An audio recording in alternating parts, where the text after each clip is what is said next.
दिल्ली में प्रदूषण के रियल टाइम सोर्स की जानकारी इकट्ठे करने वाले स्टडी करने वाले सेंटर को बंद कर दिया गया है। आईआईटी कानपुर के साइंटिस्ट यहां पर स्टडी कर रहे थे। वजह बताने के लिए हमारे साथ जुड़ गए हैं पर्यावरण मंत्री गोपाल राय।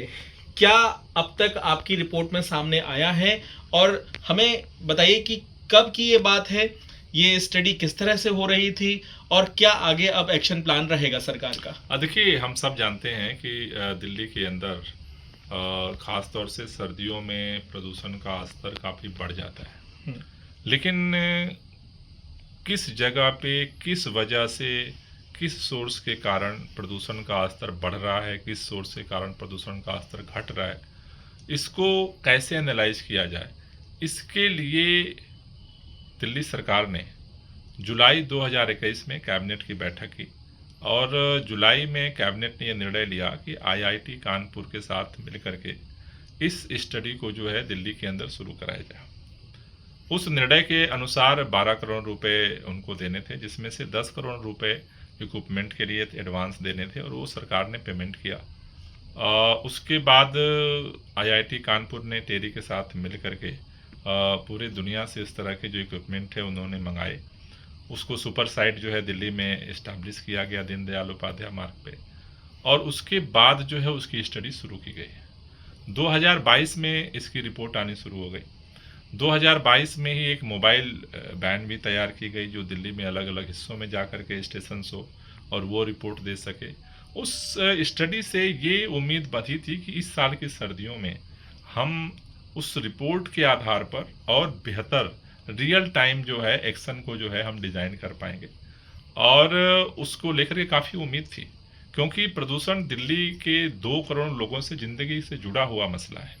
लेकिन अचानक दिल्ली के अंदर पहले पर्यावरण विभाग के सेक्रेटरी डीपीसीसी के चेयरमैन हुआ करते थे, लेकिन पिछली साल पहली बार अश्विनी कुमार जी को दिसंबर में चेयरमैन बनाया गया और उसके बाद जो है फरवरी से उन्होंने इस स्टडी को लेकर के कुछ कुछ ऑब्जेक्शन करना शुरू किया और धीरे धीरे करते करते फिर उन्होंने मॉडलिटी पे सवाल किया और फाइनली जब ये अक्टूबर का महीना जो सबसे क्रिटिकल होता है, प्रदूषण का स्तर बढ़ना शुरू किया, 18 अक्टूबर को जो है उन्होंने निर्देश दिया कि ये जो मॉडल है आईआईटी कानपुर का वो सही नहीं है और इनको पेमेंट रोक दी जाए।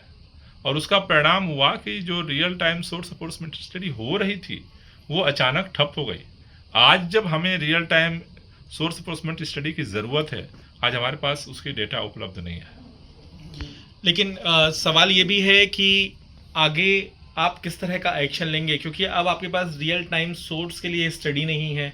आपने मुख्यमंत्री को भी एक नोट भेजा है, इस नोट में क्या है, आप क्या मांग कर रहे हैं, क्या वाकई एक्शन होगा, आपको भरोसा है?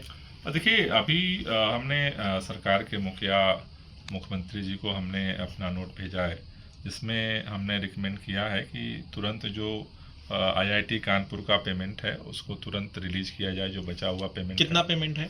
2 करोड़ उनको पेमेंट अभी देना है, तो इंस्टॉलमेंट में उनको पेमेंट जाएगा। ठीक है। और उसके साथ ही साथ जिस तरह से कैबिनेट को फैसले को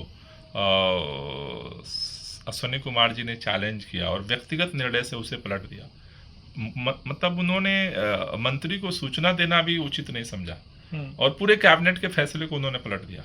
उनका कहना है कि इसका जो मॉडलिंग है, इसका जो रिपोर्ट है वो सही नहीं है, तो इसके निर्णय वो नहीं ले सकते हैं। उनको इस बात के लिए सरकार को सुझाव देने चाहिए थे कि भाई इसको किसी सीनियर साइंटिस्ट से, जो इन्वायरमेंटल साइंटिस्ट है, जो इस फील्ड के एक्सपर्ट्स हैं, उनको रिवैल्यूएट कराया जाए। लेकिन अपने आप निर्णय लेकर के और इस अक्टूबर के क्रिटिकल महीने में इसको बंद कर देना, मुझे लगता है कि ये 2 करोड़ लोगों की ज़िंदगी के साथ खेलना है। और इसको ध्यान में रखते हुए हमने पेमेंट के साथ साथ ही उनके खिलाफ अनुशासनात्मक कार्रवाई के लिए रिकमेंड किया है, उनको सस्पेंशन के लिए रिकमेंड किया है।